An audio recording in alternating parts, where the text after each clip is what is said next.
अस्सलाम वालेकुम। 10th class हम बायो के चैप्टर 15 इनहेरिटेंस को ही कंटिन्यू करेंगे। आज का हमारा टॉपिक है मेंडल्स लॉ ऑफ इनहेरिटेंस। अगर आप नोटिस करें फिज़िक्स में बहुत सारे लॉज हैं, सबसे ज़्यादा मुझे लगता है फिज़िक्स में ही लॉ हैं, उससे कम केमिस्ट्री में आ जाते हैं। केमिस्ट्री में कम है लेकिन हैं। तो बायो में सिर्फ अभी तक 2 ही लॉ हैं और वो मेंडल ने दिए हैं। एक मेंडल लॉ ऑफ सेग्रीगेशन और दूसरा Mendel law of assortment, independent assortment. तो ये जो है ये हमारे नेक्स्ट के टॉपिक होंगे। तो आज हम मेंडल लॉ ऑफ इनहेरिटेंस थोड़ा सा इंट्रो ही जो है वो स्टडी करेंगे। मेंडल ने ये ला दिए, इसका फुल नेम जो था वो ग्रीगर मेंडल था, ऑस्ट्रिया का रहने वाला था। ऑस्ट्रिया जो है वो सेंट्रल यूरोप का ही एक कंट्री है। मॉन्क था, पादरी था एक चर्च में। तो जैसे वो चर्च में जैसे बोलते हैं ना फादर, ये वो था। इसने जो है जेनेटिक्स पे बहुत ज़्यादा काम किया। इसने बेसिकली सबसे पहले ये प्रपोज किया था अपना आइडिया कि ऑर्गेनिज्म के अंदर कोई ना कोई स्पेशल फैक्टर होता है जो उसके अंदर जो भी ट्रेड्स हैं, ट्रेड्स किसको बोलते हैं, खसूसियात को बोलते हैं। वो किसी ऑर्गेनिज्म की हाइट हो सकती है, आई कलर हो सकता है, स्किन का कलर हो सकता है, कुछ भी। तो वो अगली जनरेशन में जैसे वो ट्रांसफ़र होते हैं। तो इन फैक्टर्स को, ये जो फैक्टर्स जो हैं जो अगली नस्ल में ट्रांसफ़र होते हैं, इन फैक्टर्स को उसने जीन्स का नाम दिया। और उसने जो है वो एक्सपेरिमेंट करने के लिए पी प्लांट जो है वो सिलेक्ट किया था। पी प्लांट का साइंटिफिक नेम पायसम सेटिवम, ये आपने 9th क्लास में भी पढ़ा हुआ है। जब भी हम किसी भी ऑर्गेनिज्म में एक्सपेरिमेंट करते हैं तो उसमें बहुत ज़्यादा फीचर्स होने चाहिए। अब कौन कौन से फीचर्स होने चाहिए? एक तो कि हम उसमें डिफरेंट ट्रेड्स जो हैं वो स्टडी कर सके। हमें एक ट्रेड करने स्टडी करने के लिए अलहदा से ऑर्गेनिज़म ना ढूंढना पड़े।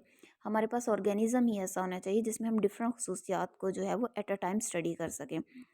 और दूसरा पॉइंट ये है कि उसमें कंट्रास्टिंग ट्रेड होने चाहिए, मतलब जैसे हाइट का ट्रेड, पॉसिबिलिटी होनी चाहिए, ऐसी फिनोटाइप होनी चाहिए कि कुछ पौधे जो हैं वो उनकी टॉल हाइट हो और कुछ जो हैं वो ड्वार्फ हो, मतलब छोटे कद के हों।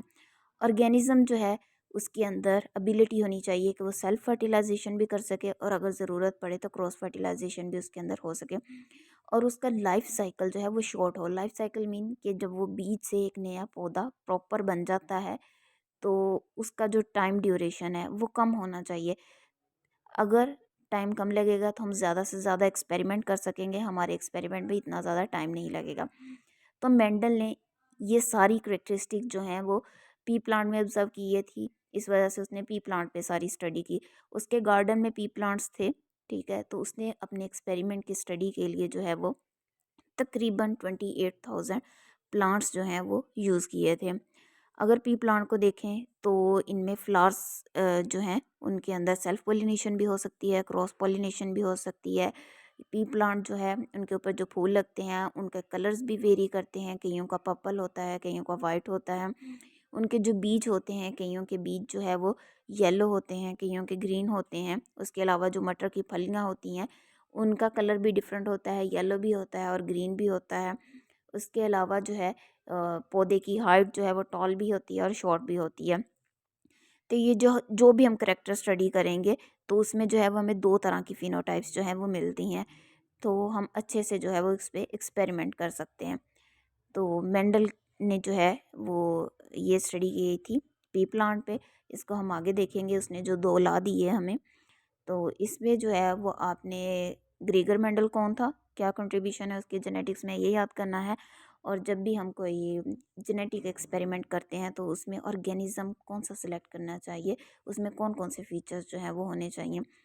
तो ये 2 बेसिक क्वेश्चन जो हैं वो इसमें बनते हैं। ये क्वेश्चन मैंने लिख दिए, आप लोग इनको याद करिएगा। उसके बाद मैं आपको असाइनमेंट दूंगी तो आप जो है वो फिर मुझे ज़ुबानी लिख के दिखाइएगा। Thank you.